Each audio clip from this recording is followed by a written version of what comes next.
Hi guys, welcome to Coding World. So in this particular tutorial we'll discuss about sliding window technique. This is a very interesting problem. This is a very interesting problem technique that is applied on array problems.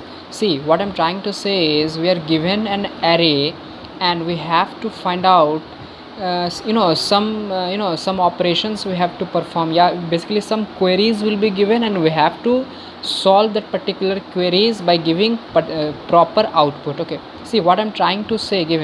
What I'm trying to say is, suppose we have given an array. Let's say a is an array and it consists of element, let's say 5, 10, 15 and let's say 20, and we will also be given a value k, and let's say k is 3.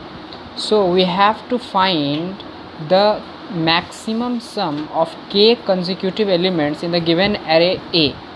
See, what I'm trying to say is we are given an array of n number of elements, basically n number of elements the array has, and we will also be given with k, and the value of k is here is 3. So we have to find out the maximum sum of 3 consecutive elements. I mean maximum sum, not the normal sum. We have to calculate the maximum sum that can be generated by taking 3 consecutive elements in this particular array.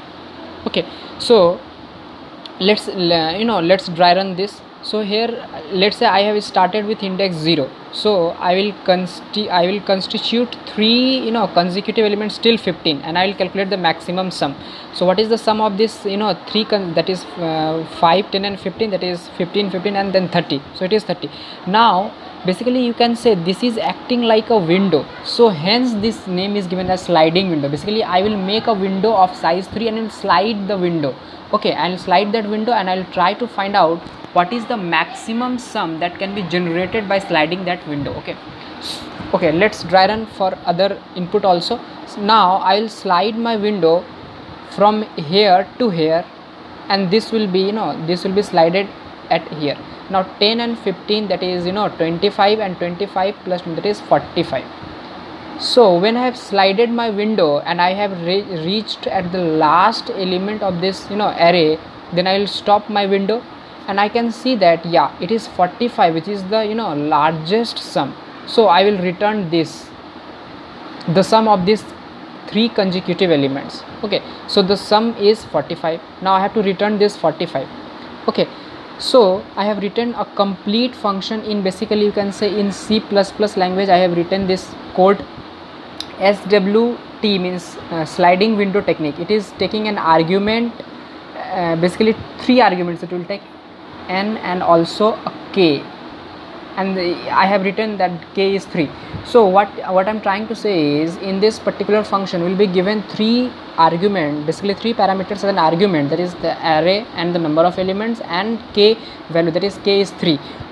K can be anything. Okay, 3, 2, 5, it can be depending upon the situation, it can be. Okay, now what I'm trying to say is I have make a variable which is current sum, and I have initialized it with 0. You can see here it is 0. Okay, it is of type integer and it will also return maximum sum. That's why its returning type is also integer.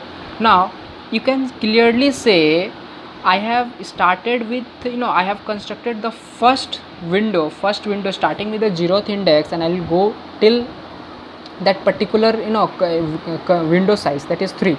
So 0, 1, and let's say k is 3, so 0, 1 and 2, that means 3 sized window I have make, and current sum I have initialized current sum as 0.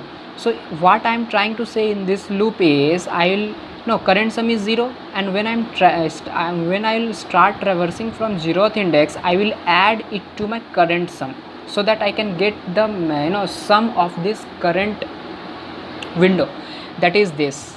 Now suppose this is the thing which suppose 5, 10 and 15 I am calculating in this for loop, and basically you can say the whatever the size of k, that will run for that number of times. Okay, now what I'm doing in this is I have make a maximum sum. Basically this maximum sum will contain the maximum sum, that means this max sum will return 45.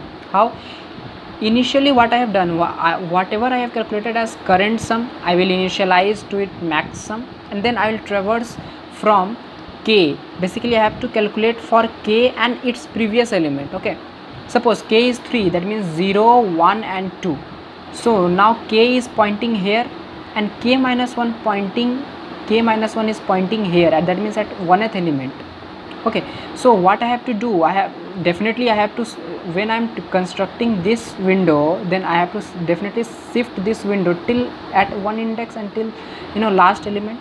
Okay, so in this way I am doing it, and now I have current sum, that is array of I minus array of I minus k. Basically I am checking whether it is current sum is largest or not, and then I am updating max sum.